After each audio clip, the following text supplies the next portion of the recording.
Oke teman-teman, kembali lagi dengan saya Akil Mumtaz. Di video kali ini saya akan membahas salah satu saham yang bergerak di industri batubara.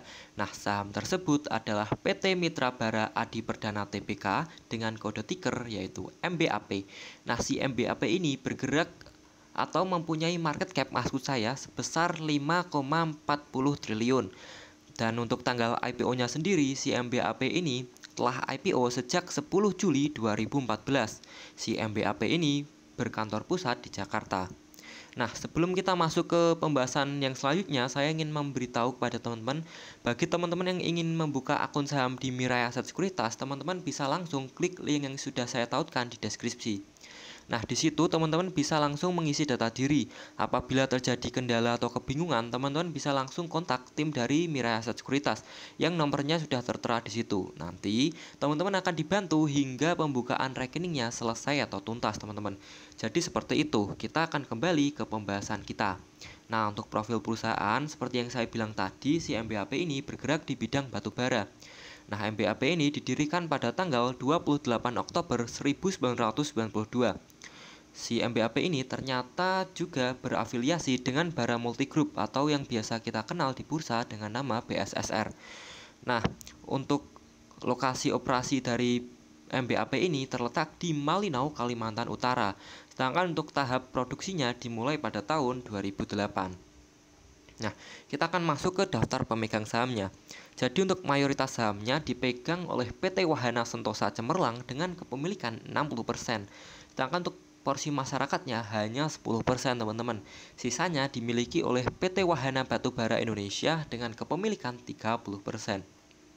Nah, untuk anak perusahaan dari MBAP ini bisa kita lihat bersama di layar kaca bahwa ini adalah anak perusahaan dari MBAP yang bergerak di berbagai lini bisnis, di antara lain pertambangan, perkebunan, jasa manajemen, bahkan hingga pertambakan udang yang tidak ada hubungannya dengan bisnis batubara, teman-teman.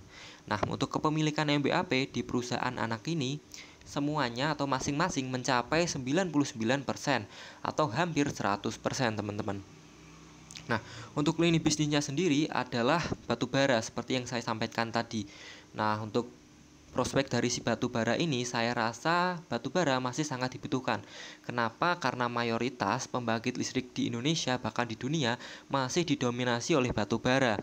Nah, untuk peralihan sekarang kan lagi gencar-gencarnya kampanye untuk beralih ke energi hijau. Nah, untuk beralih ke energi hijau itu butuh waktu untuk transformasi, tidak semudah membalikan telapak tangan. Jadi masih ada beberapa tahun lagi untuk batu bara ini masih digunakan untuk pembangkit listrik dan untuk bahan baku pabrik-pabrik seperti itu, teman-teman. Nah, jadi si MBAP ini atau industri batubara ini masih memiliki waktu untuk berkembang, teman-teman, karena batubara masih sangat dibutuhkan. Nah, kalau kita lihat di Indonesia sendiri, untuk rezim yang sekarang ini menargetkan bahwa di tahun 2050 harus bersih dari ini, teman-teman, harus bersih dari energi batubara ini, teman-teman, diganti menjadi energi terbarukan. Jadi masih ada waktu untuk perusahaan-perusahaan batubara ini untuk merambah ke lini bisnis yang lain seperti energi terbarukan.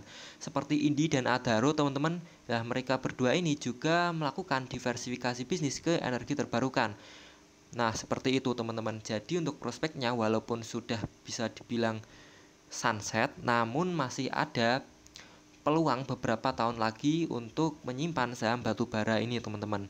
Nah, kita lihat saja nanti bagaimana kondisi makroekonomi dan industri batubara ini ke depannya. Jadi seperti itu. Nah, untuk spesifikasi batubara milik MBAP ini bisa kita lihat, ini adalah spesifikasinya, teman-teman. Jadi Malinau itu adalah tempat atau lokasi pertambangan si MBAP ini. Nah, sedangkan ini adalah data dari kandungan mineral dari batubara hasil pertambangan si MBAP. Oke, seperti itu, teman-teman. Kita akan langsung masuk ke area distribusi. Jadi untuk area distribusi si MBAP ini mencakup berbagai wilayah termasuk domestik dan mancanegara. Untuk peraturan pemerintah yaitu harus memprioritaskan kepentingan dalam negeri terlebih dahulu, teman-teman. Jadi fokus utama distribusi batubara si MBAP adalah di dalam negeri dengan porsi yaitu 25%. Sedangkan untuk ekspor yang paling besar itu berada di negara Korea Selatan dengan komposisi dari hasil penjualan sebesar 31% teman-teman. Sedangkan sisanya adalah di benua Asia, benua Eropa, bahkan benua Australia seperti New Zealand, seperti itu teman-teman. Nah, untuk yang selanjutnya kita akan langsung membahas pendapatan dan laba rugi. Untuk pendapatan dan laba bersihnya bisa kita lihat selalu mengalami kenaikan secara konsisten dari tahun 2020. Ini merupakan indikasi yang cukup bagus.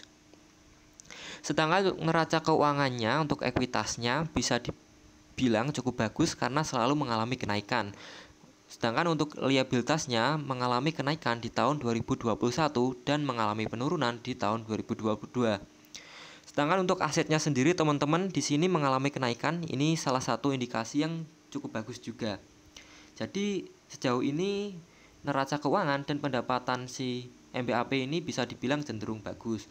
Sedangkan untuk perbandingan aset lancar dan liabilitas jangka pendeknya masih sangat aman. Karena apa? Karena aset lancarnya jauh lebih besar atau lebih banyak dari liabilitas jangka pendeknya. Jadi masih sangat aman untuk teman-teman, untuk utang si MBAP ini teman-teman. Nah, untuk arus kasnya sendiri, untuk operasional positif, investasi negatif, pembiayaan negatif, pembelanjaan modal negatif, dan free cash flow-nya negatif. Nah, bisa dibilang secara overall arus kas untuk MBAP ini bisa dibilang cenderung oke, teman-teman. Seperti itu. Nah, sedangkan untuk harga sahamnya sendiri selama 5 tahun terakhir bisa kita lihat bahwa telah mengalami kenaikan sebanyak 21%. Sedangkan untuk harga saat ini pada 21 Juni 2023 di jam 10.29 saat market masih aktif adalah Rp4.390 per lembar saham. Nah, harga ini bisa berubah sewaktu-waktu teman-teman. Nah, langsung saja kita akan masuk ke rasio keuangannya. Jadi untuk rasio keuangan si MBAP ini untuk EPS adalah sebesar 530. Nah, untuk PER-nya masih di bawah 15 kali yaitu 8,25 kali. Untuk PBV-nya masih harga wajar, masih 1 kali teman-teman, lebih tepatnya yaitu 1,38.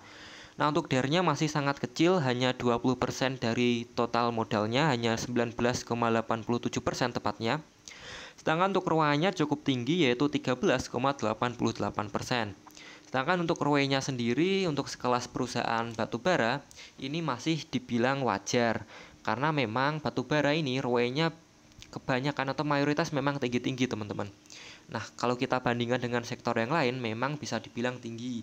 Tapi untuk di sektor batubara ROE segini ini teman-teman bisa dibilang wajar. Nah, untuk dividend yield untuk sekelas perusahaan batubara masih sangat wajar, walaupun bisa dibilang sangat tinggi jika dibandingkan dengan sektor yang lain, yaitu 45%. Ini cukup gede teman-teman.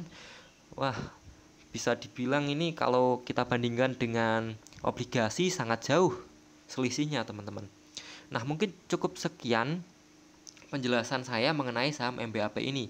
Untuk rasio keuangan bisa dibilang harganya masih wajar, sedangkan untuk kinerjanya juga cukup baik teman-teman, selalu mengalami peningkatan. Jadi seperti itu. Apakah teman-teman tertarik untuk masuk dan berinvestasi di saham MBAP ini? Silahkan tuliskan pendapat kalian di kolom komentar dan kita akan berdiskusi bersama teman-teman. Nah, oke, cukup sekian analisa atau review saya terhadap saham MBAP ini teman-teman. Apabila terjadi kesalahan pengucapan atau kesalahan penyampaian informasi, tolong koreksinya di kolom komentar. Terima kasih dan sampai jumpa teman-teman.